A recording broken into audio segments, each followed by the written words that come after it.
class. Today we talk about how can you log out of your account on your WordPress app. We're going to figure out the solution on how you can do that on your app. So you just follow these ways, then it's going to work with you. All you have to do in first, you just go down, click on your name down here. So then it's going to take you to this list. It's going to show for you like this.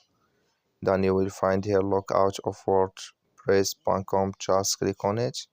So then here when you just click on it, automatically here it's going to take you out of your account on your WordPress app.